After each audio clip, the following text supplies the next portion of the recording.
नमस्कार मित्रों, ऐसे स्टडी पॉइंट्स पर आप सभी का स्वागत है। कैसे हैं आप सब, कमेंट करके ज़रूर बताइए। तो दोस्तों, आज का हमारा जो टॉपिक है वो है विषय हिंदी, जिसमें हम आपको वीडियो का पार्ट 6 जिसमें वचन से संबंधित पूरी जानकारी आपको देने वाले हैं। तो दोस्तों, वीडियो के अंत तक ज़रूर बने रहिए। तो बात करते हैं वचन के बारे में। तो दोस्तों, वचन जो है, वचन का शाब्दिक अर्थ क्या है? पहला क्वेश्चन आता है, वचन का शाब्दिक अर्थ क्या है? तो वचन का शाब्दिक अर्थ होता है बोली अथवा कथन, परंतु व्याकरण में वचन का अर्थ होता है संख्या से। ठीक है। वहीं अगर हम इसकी परिभाषा के बारे में बात करें तो संज्ञा अथवा सर्वनाम के जिस रूप से हमें ज्ञात हो कि वह एक या एक से अधिक के लिए प्रयुक्त हुआ है, तो आपका क्या है? वचन कहलाता है। यानी कि संज्ञा का वो रूप जिससे वस्तु का एक होना या एक से अधिक होना पता चलता है, वो आपका वचन कहलाता है, वचन कहलाता है। तो दोस्तों, अगर आपने वचन आपको अच्छी तरीके से समझना है, जैसा कि हम आपको बताते हैं कि अगर हिंदी आपको सही तरीके से पढ़नी है तो आपको हिंदी को है एक क्रमबद्ध रूप से पढ़ना है। और अगर आपको हिंदी का पूरा कंप्लीट सिलेबस चाहिए तो आप हमारे चैनल को सब्सक्राइब कर सकते हैं, क्योंकि हमारे चैनल पर आने वाले दिनों में हिंदी का सारा सिलेबस कंप्लीट कराया जाएगा। और ऐसे वचन अगर आप पढ़ रहे हैं दोस्तों, तो उससे पहले जो है लिंग का जो चैप्टर है, वीडियो का पार्ट 5 जो है, उसमें हमने आपको लिंग से जानकारी संबंधित जो भी है वो सारी जानकारी दे रखी है। तो आप, क्योंकि अगर आप वचन पढ़ रहे हैं तो वो पढ़ना बहुत ज़रूरी है। तो अगर आपने अभी तक वो वाला पार्ट नहीं देखा, वीडियो का पार्ट 5, तो उसे जाके ज़रूर देखिए। तो दोस्तों, बात कर रहे हैं वचन के प्रकार की, कि वचन के प्रकार होते कितने हैं। तो दोस्तों, वचन की जो है, हम हिंदी भाषा में बात कर रहे हैं, मानक हिंदी है हमारी ये। तो वचन के प्रकार जो है हिंदी भाषा में 2 होते हैं, एक तो एक वचन और एक बहुवचन। दोस्तों, आपने जब आप छोटी क्लास में पढ़ते थे तो आपने एक और वचन सुना था, एक वचन, बहुवचन, और तीसरा इसमें था द्विवचन। तो दोस्तों, जो तीसरा द्विवचन है, ये आपका जो है द्विवचन संस्कृत में आता है, और हिंदी भाषा में आपके केवल 2 ही वचन हैं, एक वचन और बहुवचन। तो जानते हैं इनके बारे में कि अगर आप पहचानेंगे कैसे, अगर किसी ने बोल दिया कि एक वचन कैसे पहचाने या बहुवचन कैसे पहचाने। तो दोस्तों, जिन शब्दों से संज्ञा अथवा सर्वनाम के केवल एक वस्तु का, यानी जिन शब्दों से हमें केवल संज्ञा सर्वनाम के केवल एक वस्तु का हमें बोध हो रहा है, तो वो आपका एक वचन होता है। लेकिन वहीं अगर हम बात करें बहुवचन की, तो जिन शब्दों से बहुत सी वस्तुओं का हमें बोध हो, ज्ञात हो, ठीक है, तो वो क्या है? आपका बहुवचन कहलाता है। वहीं आपका क्वेश्चन बनता है दोस्तों कि आप वचन को कितने प्रकार से पहचान सकते हैं, यानी वचन की पहचान कितने प्रकार से होती है। तो आपका आंसर आएगा कि वचन की पहचान 2 प्रकार से होती है। तो देखते हैं कि वो कौन सी पहचान है, किससे होती है। तो दोस्तों, वचन की जो पहचान है 2 प्रकार से होती है। जैसे कि पहली आपकी संज्ञा अथवा सर्वनाम से, और दूसरी आपकी क्रिया से वचन की पहचान हम कर सकते हैं। संज्ञा सर्वनाम से आप कैसे पहचान करेंगे, इसके लिए हमने उदाहरण दे रखा है। जैसे कि कुत्ता भौंक रहा है, अब हमने इसका जो है बहुवचन किया तो कुत्ते भौंक रहे हैं। यहाँ पर आपका जो है ये संज्ञा दे रखी है, संज्ञा में क्या है? आपकी परिवर्तन हो रहा है, कुत्ता से कुत्ते हो रहा है, तो ये आपका क्या है?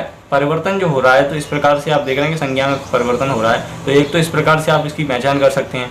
दूसरा ये कि क्रिया से कैसे पहचानेंगे, तो देखिए पक्षी उड़ रहा है, और यहाँ पर आप क्या है? अगर बहुवचन बनाई गया है तो आप ये तो बोलेंगे नहीं कि पक्षियाँ उड़ रहे हैं, तो आप बोलेंगे पक्षी उड़ रहे हैं। तो यहाँ पर क्या है? आपकी क्रिया में चेंज हो रहा है, ठीक है, संज्ञा वैसी की वैसी है। तो ये जो परिवर्तन हो रहा है, उस प्रकार से आप 2 प्रकार से वचन की पहचान कर सकते हैं। वहीं अगर हम इसके बारे में बात करें कि एक वचन से बहुवचन बनाने के कितने नियम हैं, इसके बारे में देखते हैं दोस्तों। तो दोस्तों, जो एक वचन से बहुवचन बनाने के नियम हैं वो आपके 2 प्रकार से हैं। एक वचन से बहुवचन बनाने के जो नियम हैं वो आपके 2 प्रकार हैं। जैसे कि दोस्तों, पहला है निर्विभक्ति रूप और दूसरा है सविभक्ति रूप। तो दोस्तों, ये 2 प्रकार के जो रूप, जो नियम हैं, तो इनसे पहले हम ये जानते हैं कि विभक्ति का अर्थ क्या होता है। इन दोनों में कॉमन शब्द आ रहा है विभक्ति, तो इन दोनों का जो कॉमन शब्द है विभक्ति, तो इसका अर्थ क्या है? तो दोस्तों, हम कारक चिन्ह को विभक्ति कहते हैं, यानी विभक्ति का अर्थ होता है कारक चिन्ह। तो दोस्तों, कारक चिन्ह क्या होता है? तो अभी तक हमने अपनी वीडियो में कारक चिन्ह नहीं कराया है। अगला जो वीडियो होगा पार्ट 7, उसमें हम आपको कारक चिन्ह के बारे में बताएंगे। तो दोस्तों, जो कारक चिन्ह होते हैं वो इस प्रकार से हैं, जैसे कि ने, को, पर, का, मैं, से, द्वारा इत्यादि बहुत सारे शब्द हैं जो आपके कारक चिन्ह होते हैं। तो हम इसमें बात करेंगे कि निर्विभक्ति रूप और सविभक्ति रूप में मतलब पहचानेंगे कैसे निर्विभक्ति रूप कौन सा है, सविभक्ति रूप कौन सा है, तो या निर्विभक्ति रूप क्या होता है, सविभक्ति रूप क्या होता है। तो दोस्तों जो निर्विभक्ति रूप होता है वो संज्ञा का शुद्ध रूप होता है जिसमें कारक चिन्ह प्रयोग नहीं होता। यानी निर्विभक्ति रूप वो होता है जिसमें जो संज्ञा का शुद्ध रूप हो, जिसमें कोई कारक चिन्ह प्रयोग नहीं हो, वो आपका निर्विभक्ति होगा। बात करें सविभक्ति रूप की, तो यहाँ पर जो है आपके संज्ञा का वो रूप जिसमें कारक चिन्ह प्रयोग होता है वो आपका सविभक्ति रूप कहलाता है। तो यहाँ पर हम सबसे पहले पढ़ेंगे निर्विभक्ति रूप, जिसमें निर्विभक्ति रूप में आप समझेंगे इसके अलग अलग अपने अपने नियम हैं। तो दोस्तों आप इसे अपनी नोटबुक में कॉपी करते रहिए और आशा करता हूँ कि आपको मैं जो समझा रहा हूँ अच्छे से समझ में आ रहा होगा। और कोई भी डाउट हो तो कमेंट करें। तो दोस्तों यहाँ पर आपको हम जो है निर्विभक्ति रूप से पुल्लिंग संज्ञाओं से आप एक वचन से बहुवचन कैसे बनाएंगे और स्त्रीलिंग संज्ञाओं में आप एक वचन से बहुवचन कैसे बनाएंगे, इसके अलग अलग अपने नियम हैं। तो उसे देखते हैं। जैसे कि आकारांत पुल्लिंग संज्ञाओं में आ के स्थान पर ए लगाकर बहुवचन बनाते हैं। तो दोस्तों सबसे पहले इसमें एक ज़रूरी बात आपके लिए कि अगर आपको अभी तक ये नहीं पता कि आकारांत या इकारांत उकारांत इस प्रकार के जो शब्द हैं इनका अर्थ क्या है, तो आप हमारे वीडियो के जो पिछले पार्ट हैं उनको देख सकते हैं। हमने आपको अच्छी तरीके से इसके बारे में समझाया है। फिर भी एक बार बताते चलते हैं कि दोस्तों जो आकारांत इकारांत उकारांत इस प्रकार के जो शब्द होते हैं, तो इसमें यहाँ जो आ ये दे रखा है आपका, इसमें कारांत का मतलब होता है यानी आ से अंत होने वाला। ठीक है, तो वो आपका क्या हो गया, आकारांत। तो यहाँ बात की जा रही है आकारांत पुल्लिंग संज्ञाओं में, यानी जिसमें आ से अंत हो रहा हो। तो जो पुल्लिंग संज्ञाएं हों और जिसमें आ से आपका अंत हो रहा है, तो आप आ के स्थान पर क्या कर देंगे, ए लगा देंगे। ए छोटी की मात्रा लगाकर उसका बहुवचन बनाएंगे। जैसे कि आ, तो आ हमने इसके बताया, तो आप इसकी जगह आकारांत ये दे रखा है, तो इसकी आप ये वाला जो है मात्रा का प्रयोग करेंगे। अब इसमें आपके कुछ एग्जाम्पल दे रखे हैं एक वचन से बहुवचन बनाने के लिए, तो उसमें आप देखेंगे। जैसे कि कमरा, तो कमरा में क्या आ रहा है आपका, आ रहा है आकारांत। ठीक है, तो आपका क्या है, रा की जगह क्या कर दिया आपने, आ की जगह ए का प्रयोग कर दिया, तो क्या हो गया, कमरे। उसी प्रकार से कपड़ा, तो कपड़ा से क्या हो गया आपका, कपड़े। बछड़ा, बछड़ा से बछड़े। तारा, तारा से आपके तारे। बच्चा, बच्चा से आपके बच्चे। उसी प्रकार पहिया, पहिया से आपके बन गया पहिए। तो दोस्तों आप यहाँ आपको एक चीज़ ध्यान रखनी है कि सबसे पहले आप जब भी एक वचन से बहुवचन बनाएं, तो सबसे पहले ये देखें कि ये पुल्लिंग है या स्त्रीलिंग है। अगर आपका पुल्लिंग है तो आप अपना नियम देखेंगे कि पुल्लिंग है तो निर्विभक्ति रूप में हम अभी बात कर रहे हैं, सविभक्ति रूप में आपको समझाएंगे। तो निर्विभक्ति रूप में आप देखेंगे, अगर आपके सामने कोई शब्द दे दिया कि कमरा का बहुवचन बताइए, तो आप सबसे पहले आपको ये पता होना चाहिए कि ये पुल्लिंग है या स्त्रीलिंग है। ठीक है, इसका लिंग पता होना जरूरी है। तो आप कहेंगे कमरा, तो ये आपका पुल्लिंग है। तो पुल्लिंग है, तो पुल्लिंग में हमने क्या बताया है, जो पुल्लिंग संज्ञाएं हैं उनमें आकारांत के स्थान पर आपको ए लगा देनी है, उससे आपका बहुवचन बन जाएगा।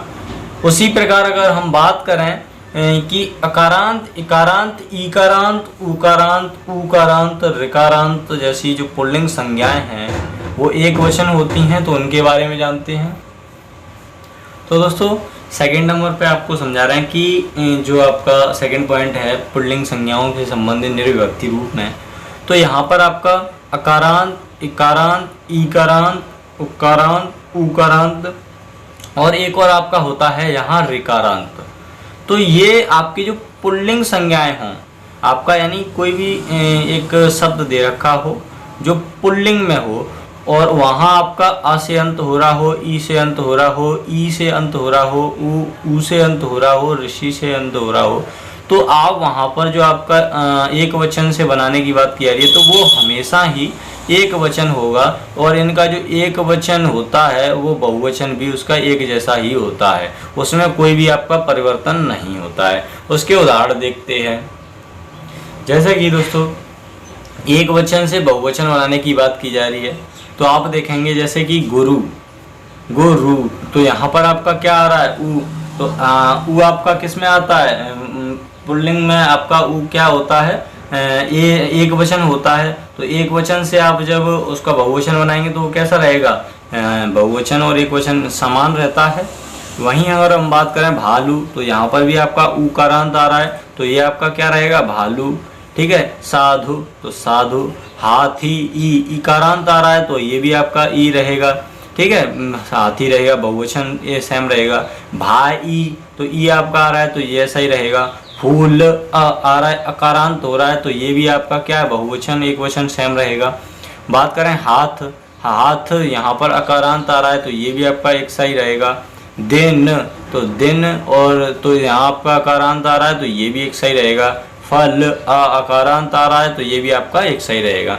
दोस्तों यहाँ पर एक बात करें कि जैसे कि क्वेश्चन आया आपके सामने कि दिन आपका दे रखा है, दिन का एक वचन से बहुवचन बनाइए। तो अगर आप कन्फ्यूजन, पहले तो आपको कन्फ्यूजन में हो गए दिन है क्या, स्त्रीलिंग है पुल्लिंग है।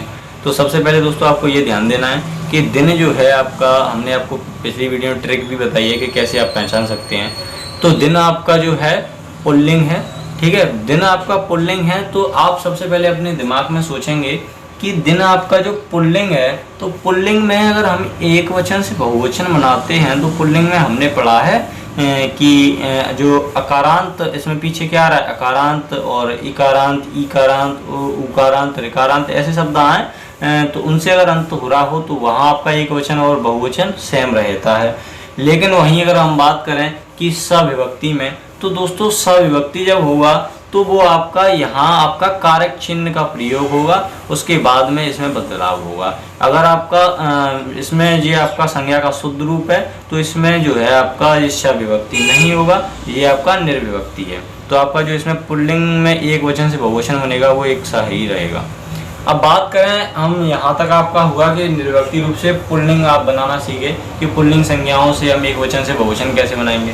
वहीं हम बात करें अब कि निर्विभक्ति रूप में आप स्त्रीलिंग संज्ञाओं से जो है एक वचन से बहुवचन कैसे बनाएंगे। तो उसके लिए कुछ पहले पॉइंट दे रखे हैं। जैसे कि अकारांत शब्द में व आकारांत शब्द में ऐसे शब्दों की बात की जा रही है, तो यहाँ पर क्या है कि जो अकारांत से आपका अंत हो रहा हो, तो उसकी जगह आपका जो है एक चंद्र बिंदु का प्रयोग करना है। जैसे कि आपका एग्जाम्पल दे रखा है रात, तो यहाँ आपका त में क्या आ रहा है, अकारांत, ठीक है, आ रहा है। ठीक है, तो त हलंत आ की जगह आपको क्या प्रयोग में लाना है, ए चंद्र बिंदु। तो हमने जैसा कि पढ़ा है कि सुरेखा से ऊपर की जो मात्राएं होती हैं, यदि उनके साथ हमारा कोई अनुस्वार आता है, तो वहाँ पर जो है चंद्र बिंदु जो होता है उसकी जगह क्या है, बिंदु बन जाता है। केवल पूरा बिंदु, चंद्र बिंदु ना होकर केवल बिंदु हो जाता है। तो आपका यहाँ एक ही जगह तो ये मात्रा हो गई और चंद्र बिंदु का आपका हो गया बिंदु। तो इस प्रकार से आपका रात का क्या बन गया, रातें। तो आपको दोस्तों ये ध्यान रखना है कि हम स्त्रीलिंग में बना रहे हैं या पुल्लिंग में, तो इस प्रकार से आप बनाएंगे। वहीं अगर हम बात करें आकारांत शब्द में, तो यहाँ पर जैसे कि आकारांत शब्द में हम जो है आ प्लस ए चंद्र बिंदु जो है, इसे आ को हटाएंगे नहीं बल्कि जोड़ देंगे। क्योंकि जैसे कि एग्जाम्पल है माता, तो ता जो है ता प्लस बड़ा, इनसे मिलकर बना हुआ है। क्योंकि आपको पता है कोई भी जो व्यंजन है वो अपने आप नहीं बनता, स्वर की सहायता से बनता है। और दोस्तों आपको पता है कि जब किसी व्यंजन के तुरंत बाद लगातार दो स्वर आए, तो एक स्वर तो मात्रा के रूप में प्रयोग होता है और दूसरा स्वर जो है वो स्वतंत्र हो जाता है। तो हमारा जो है यहाँ पर आ प्लस ए चंद्र बिंदु यहाँ जुड़ जाएगा। तो यहाँ पर आपका क्या होगा, ये तो आपका मात्रा के रूप में प्रयोग होगा माता, और प्लस ए तो माताएं। ठीक है, उसी प्रकार से हम इसमें पढ़ेंगे कि आपका जो अकारांत स्त्रीलिंग संज्ञाओं में आके स्थान पर क्या होता है, आकारांत स्त्रीलिंग संज्ञाओं में आके स्थान पर आपको बताई दिया है। तो पढ़ते हैं इसके बारे में। तो दोस्तों अकारांत स्त्रीलिंग संज्ञाओं में हम जैसा कि आपको पहले बता चुके हैं, आ के स्थान पर आपका ए चंद्र बिंदु हो जाता है, ठीक है, उसका आपको बता ही चुके हैं प्रयोग, ठीक है। तथा वहीं हम बात करें आकारांत स्त्रीलिंग संज्ञाओं में, तो यहाँ आ के बाद जो है ए चंद्र बिंदु जोड़कर हम बहुवचन बनाते हैं। जैसे कि आ, अगर आ आया तो उसकी जगह हम ए चंद्र बिंदु लगाएंगे। और आपको पता ही है कि जो आपका सुरेखा से ऊपर जो पंचमा अनुस्वर वगैरह, इसके बारे में आपको वीडियो में पहले बता चुके हैं। तो दोस्तों कि जो आपका पंचमा अक्षर या आपका जो सुरेखा से ऊपर की मात्राएं होती हैं, तो उनके साथ अगर हमारा कोई अनुस्वार आता है तो जो चंद्र बिंदु होता है वो आपका बिंदी बन जाता है, पूरा चंद्र बिंदु नहीं लगता। तो वहीं हम बात करें आकारांत की, तो यहाँ आ प्लस ए चंद्र बिंदु क्या है आपका जुड़ जाता है। जैसे कि एग्जाम्पल दे रखे हैं एक वचन से बहुवचन बनाने के लिए। जैसे कि किताब, सबसे पहले तो आप जानेंगे किताब क्या स्त्रीलिंग है या पुल्लिंग है। तो दोस्तों किताब जो है आपका स्त्रीलिंग है। अब किताब से आपको क्या बनाना है, बहुवचन बनाना है। तो किताब यहाँ पर आपका क्या आ रहा है, आ रहा है, अकारांत हो रहा है। तो अकारांत में आप क्या करेंगे, आ उठाएंगे और ए और बिंदी लगाएंगे। तो ये क्या हो गया, किताब से आपका किताबें। रात, रात से आप जैसे कि ता दे रखा है, ता और आ के मेल से ता बन रहा है, ठीक है, ता अलंत आ। तो आ उठाएंगे ए लगाएंगे तो ए में आपके बिंदु लग जाएगा। तो ये क्या हो गया, रात है। उसी प्रकार से जैसे कि पुस्तक दे रखा है, तो पुस्तक का आपका हो गया पुस्तक है। सड़क, तो सड़क से आपका सड़क है। और दोस्तों इसमें आपको हम पहले भी बता चुके हैं, आपकी जो वर्तनी होती है, आपका जो सही लिखने का ढंग होता है उसे आप सुधारिए, क्योंकि आपका एग्जाम में शुद्ध वर्तनी से भी क्वेश्चन आते हैं। तो जैसे कि सड़क है तो यहाँ पर आप जो बिंदी है ये लगाना जरूरी होता है, और नहीं लगाएंगे तो ये आपका गलत हो जाएगा। वहीं अगर हम बात करें और शब्द दे रखे हैं जैसे कि बात, तो बात का आपका क्या हो गया, बातें। अदालत का अदालतें। माता का माताएं। जैसे कि ता, तो ता किसके उससे बन रहा है, मेल से, ता हलंत बड़ा। तो ता, तो और उसमें क्या जोड़ना है आपको, प्लस ए जोड़ना है, ए चंद्र बिंदु। तो आपका क्या हो गया, माताएं। जो उसी प्रकार से लताएं, शाखाएं, कक्षा का कक्षाएं, सभा का सभाएं, ठीक है, अध्यापिका का अध्यापिकाएं। इस प्रकार से आपकी जो है अकारांत स्त्रीलिंग संज्ञाओं में आ के स्थान पर तो ए चंद्र बिंदु लगा देंगे, और आकारांत स्त्रीलिंग संज्ञाओं में आ के बाद जो है ए चंद्र बिंदु आप इसमें जोड़ देंगे। वहीं हम बात करें अब स्त्रीलिंग में कि ये आपका आकारांत हो गया, कि इकारांत और ईकारांत से आप कैसे समझेंगे कि एक वचन से बहुवचन बनाए। तो दोस्तों स्त्रीलिंग संज्ञा में इकारांत और ईकारांत में जो है, अगर आपका इकारांत स्त्रीलिंग संज्ञा है तो वहाँ पर आप क्या है, आपको ई की जगह प्लस या जोड़ देना है, या और ये चंद्र बिंदु, ठीक है। तो ये आपको स्त्रीलिंग में जैसे कि दे रखा है आपका एग्जाम्पल के नीते, तो नीते में आपका क्या आ रहा है, ता प्लस ई, तो ई में आपको या जोड़ना है, या चंद्र बिंदु। तो आपका क्या हो गया, नीतियाँ। वहीं हम बात करें ईकारांत की, तो यहाँ पर आपको जो है, जो आपका ई जो आपका दीर्घ दे रखा है, इससे पहले आपको इसे लघु में बनाना है, छोटी ई करना है, फिर उसके बाद में छोटी ई करके आपको प्लस या कर देना है। यानी कि अगर आपका इकारांत हो तो प्लस या करना है, और ईकारांत हो तो इसमें छोटी ई प्लस या करना है, या चंद्र बिंदु, ठीक है। तो यहाँ पर जैसे कि क्वेश्चन आपका एक एग्जाम्पल दे रखा है, जैसे कि जाति, तो यहाँ पर त प्लस बड़ी ती हो गया, ठीक है। तो इसमें ई की जगह आप क्या कर देंगे, ई प्लस या, तो क्या हो गया, जातियाँ, ठीक है। अब इसके बारे में हम समझते हैं, इसके कुछ और एग्जाम्पल हैं। जैसे कि समझते हैं कि इकारांत स्त्रीलिंग संज्ञाओं में या लगाकर, तथा हम वहीं बात करें इकारांत के बारे में, तो इकारांत स्त्रीलिंग संज्ञाओं में ई को जो है पहले जो दीर्घ ये ई दे रखी है इसको लघु करेंगे, यानी बड़ी ई को छोटी ई बनाएंगे, फिर इसमें या लगाते हैं।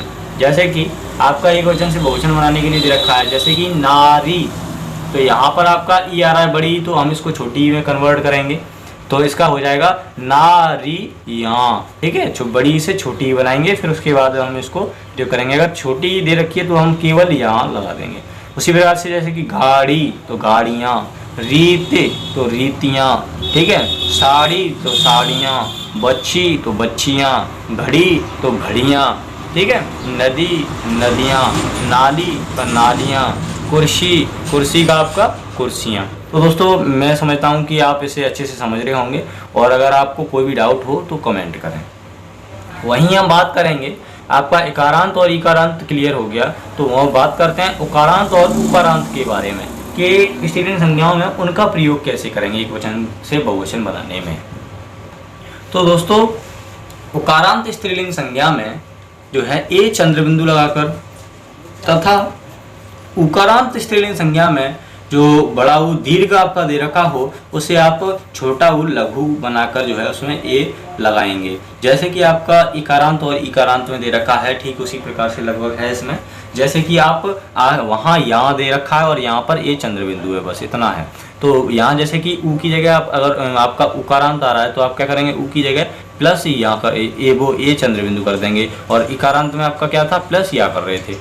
और अगर वही बात की जाए उकारांत के बारे में तो इसको पहले दीर्घ से लघु करेंगे, फिर उसके बाद में इसको ऐड कर देंगे ए चंद्र बिंदु को।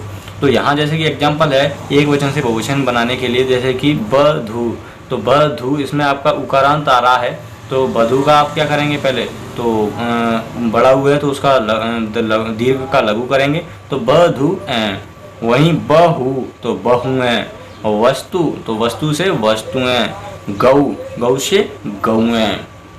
वहीं दोस्तों हम बात करें कि कुछ इसके बारे में और कि अगर यहाँ तक आपने देखा कि उकारांत और उकारांत से आपने बनाना सीखा, लेकिन आप कहेंगे कि एकारांत और उकारांत से सर क्यों नहीं बनाते। तो दोस्तों एकारांत और उकारांत जो प्रयोग है उसका, तो उसका जो है आप बहुवचन बनाने में उसका प्रयोग करते हैं। अब यहाँ हम जानेंगे कि या अंत वाली स्त्रीलिंग संज्ञाओं के बारे में।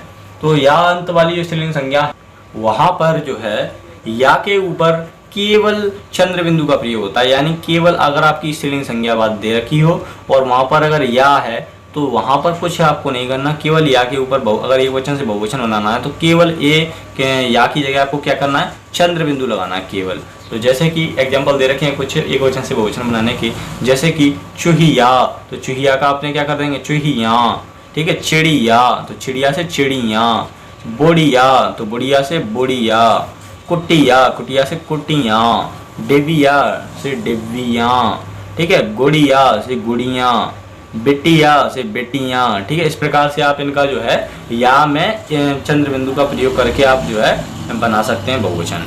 तो दोस्तों यहाँ तक आपको मैं समझता हूँ आसानी से समझ में आया होगा, और अगर फिर भी कोई डाउट हो तो आप कमेंट करके हमें बता सकते हैं, आपको उसका जवाब जरूर मिलेगा। तो दोस्तों अब यहाँ तक आपका ये निर्विभक्ति रूप जो है कंप्लीट हो गया।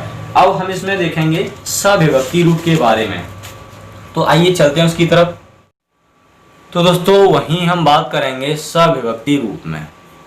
तो दोस्तों जो सविभक्ति रूप है, यहाँ हम देखेंगे कि जो निर्विभक्ति रूप से बहुवचन बने किसी संज्ञा के साथ, यानी निर्विभक्ति रूप से बहुवचन बने किसी संज्ञा के साथ कोई कारक चिन्ह आए, तो ऐसी संज्ञाओं में हम औ अथवा यों का हम प्रयोग करेंगे। वो हम इसमें चार्ट में आगे देखेंगे कि अब बात कर रहा है ये जो आपका पॉइंट है कि निर्विभक्ति रूप है, उससे अगर कोई बहुवचन किसी संज्ञा के साथ अगर कोई कारक चिन्ह आ रहा है तो ऐसी संज्ञाओं में आप जो है औ अथवा यों का प्रयोग करेंगे।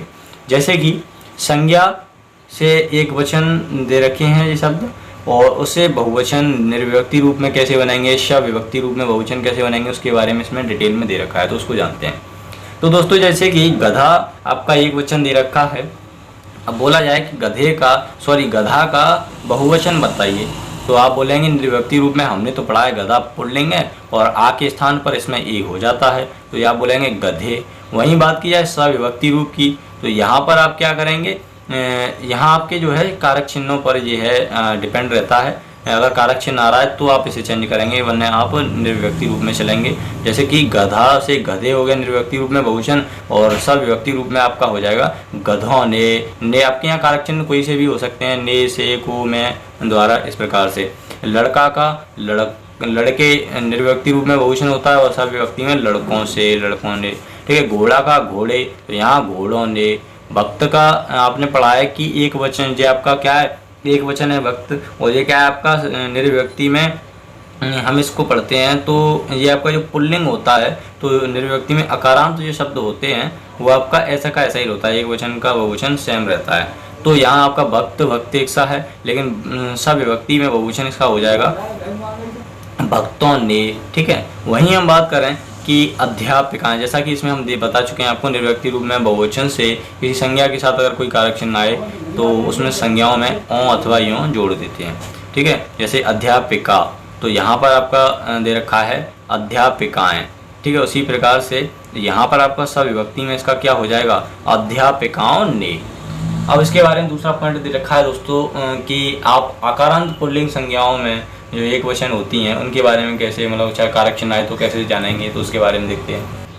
तो दोस्तों आकारांत पुल्लिंग संज्ञाओं में जो एक वचन होती हैं, आकारांत पुल्लिंग संज्ञाओं में जो एक वचन होती हैं, यदि उनके साथ कोई कारक चिन्ह आए तो ऐसी संज्ञाओं की एक वचन के साथ क्या है, आ के स्थान पर हम क्या कर देंगे, ए कर देंगे। सिंपल है, आपको समझना है। एक बार अगर आप समझ गए तो मेरे हिसाब से फिर आपको कभी भूलने की दिक्कत नहीं होगी, आप आसानी से उसे याद रख सकते हैं अगर आप एक बार समझ जाते हैं तो दोस्तों जैसे कि उदाहरण आपके दे रखे हैं, लड़का मैदान में दौड़ता है, एक वचन है। अब उसका बोला कि आप बहुवचन बताइए इसका, तो वैसे तो ये सिंपल सा है, इसमें कोई भी कारक चिन्ह नहीं है। तो लड़का मैदान में दौड़ता है, इसका बहुवचन होगा लड़के मैदान में दौड़ते हैं, सही है। अब बोला जाए कि लड़का ने रोटी खाई और दूसरा है लड़के ने रोटी खाई, इन दोनों में सही कौन सा है और गलत कौन सा है, ये बताइए। तो दोस्तों यहाँ आपको समझना जरूरी है, क्योंकि यहाँ पर आपको ये देखना है कि आपका यहाँ क्या चल रहा है, यहाँ आपका कारक चिन्ह चल रहा है, और कारक चिन्ह में क्या है, आपके संज्ञा जो होती है वो क्या है, वो चेंज हो जाती है। तो यहाँ आप पहचानेंगे कि जो ने जो कारक चिन्ह है उसकी वजह से क्या होगा, लड़का ने रोटी खाई, तो ये आपका गलत होगा। लड़के ने रोटी खाई, ये आपका सही होगा। उसी प्रकार से जैसे कि बच्चा ने रोटी खाई, तो ये आपका एक पॉइंट दे रखा है। दूसरा है बच्चे ने रोटी खाई, तो यहाँ आपको ये ध्यान देना है कि यहाँ कारक चिन्ह है या नहीं है। हाँ, ऐसा हो सकता था कि बच्चा रोटी खाता है, तो ये आपका सही होता क्योंकि यहाँ कोई कारक चिन्ह नहीं है। ठीक है, लेकिन यहाँ कारक चिन्ह है, तो बच्चा ने रोटी खाई ऐसा तो नहीं हो सकता, बच्चे ने रोटी खाई ये हो सकता है। तो ये आपका गलत है और ये आपका सही है। तो दोस्तों मैं आशा करता हूँ आपको ये इतना समझ में आया होगा, और इसमें अब आपको हम कुछ नोट हैं उसको कराने वाले समझ जाएंगे तो ज़्यादा अच्छा रहेगा। तो दोस्तों बात करते हैं, जैसे कि कुछ पॉइंट दे रखे हैं, जैसे कि हर एक और प्रत्येक, इस प्रकार के जो शब्द होते हैं सदैव क्या है, एक वचन में आते हैं। जैसे कि सैनिक, तो सैनिक शब्द बोलेंगे कि हर एक सैनिक, तो हर एक सैनिक क्या है आपका, एक वचन है। बोलेंगे प्रत्येक सैनिक, तो क्या है, प्रत्येक का मतलब क्या होता है, एक। ठीक है, हर एक भी एक है और प्रत्येक भी एक है, तो यह है आपका प्रत्येक सैनिक, तो ये भी आपका क्या होगा, एक वचन होगा। इस प्रकार से यानी कि जहाँ पर हर एक और प्रत्येक शब्द लगाकर बात की जाए वो आपका क्या होगा, एक वचन होगा। कुछ शब्द इसमें दे रखे हैं जो सदैव एक वचन में होते हैं, जैसे कि झूठ, सत्य, जनता, प्रेम, भीड़, घी, पानी, बचपन, ठीक है, प्रजा, भाग्य, प्रलय, मिठास, सोना, बुढ़ापा इत्यादि शब्द जो है आपके ये इम्पोर्टेंट शब्द हैं दोस्तों, तो ये आपके सदैव एक वचन में आते हैं। वहीं हम बात करें बहुवचन में कि कुछ शब्द जो बहुवचन में सदैव आते हैं, तो इसमें पॉइंट है आदर, सम्मान, आदर अथवा सम्मान सूचक जो शब्द होते हैं वो सदैव आपके बहुवचन में आते हैं। यानी जो आदर सम्मान सूचक शब्द हैं वो आपके सदैव बहुवचन में आएंगे। जैसे कि आप अपने माइंड में सोच के देखिए कि आप अपने पिताजी को इज्जत देते हैं, तो आप बोलते हैं पिताजी आते हैं, या पिताजी कुछ भी मतलब खाना खाते हैं, घर से जाते हैं, आते हैं, तो आप क्या बोलेंगे, पिताजी आते हैं। ठीक है, ये तो नहीं बोलेंगे पिताजी आता है, तो वहाँ आपका क्या है, ये आपका बहुवचन हो गया। जैसे कि आप बोलेंगे गुरुजी आते हैं, ये तो नहीं बोलेंगे गुरुजी आता है, तो ये आपका क्या है, सम्मान सूचक शब्द आ रहे हैं इसमें, तो ये आपके सदैव बहुवचन होंगे। इसमें कुछ शब्द जो है हमेशा बहुवचन में आते हैं, वो है आप वेरी इंपॉर्टेंट हैं यूपी पुलिस के एग्जाम में, जैसे कि दर्शन जो है शब्द आया था पिछली बार, तो यहाँ पर जो शब्द रखे हैं जैसे कि समाचार, समाचार होता है या होते हैं, तो दोस्तों समाचार होते हैं, तो समाचार क्या आपका बहुवचन हो गया। लोग, दर्शन, प्राण, ठीक है, बजे, बजे तो आपका बहुत इंपॉर्टेंट है, तो बजे आपका बहुवचन में आता है, ठीक है। ये सारे आपके बहुवचन में आते हैं, बहुत ही इंपॉर्टेंट हैं। अक्षत, होश, आशु, बाल इत्यादि शब्द आपके जो है बहुवचन में आते हैं। तो दोस्तों मैं आशा करता हूं कि मेरे द्वारा पढ़ाया हुआ आपको समझ में आ रहा होगा। अगर आपको कोई भी डाउट हो तो कमेंट करें, और दोस्तों अगर आपको वीडियो अच्छा लगा हो तो वीडियो को लाइक करें और शेयर ज़रूर करें, क्योंकि यूपी के जो किसी भी एग्ज़ाम की हिंदी से रिलेटेड तैयारी कर रहे हैं तो उनके लिए हम अपने चैनल पर हिंदी का पूरा कंप्लीट सिलेबस कराने वाले हैं। तो हमारे चैनल को आप सब्सक्राइब कर लीजिए। और दोस्तों आगे आने वाला जो पार्ट है वीडियो का वो है कारक, तो वो आपके लिए बहुत ही इंपॉर्टेंट रहेगा। हर क्वेश्चन आप उसमें से इम्पोर्टेंट है। तो तब तक के लिए धन्यवाद।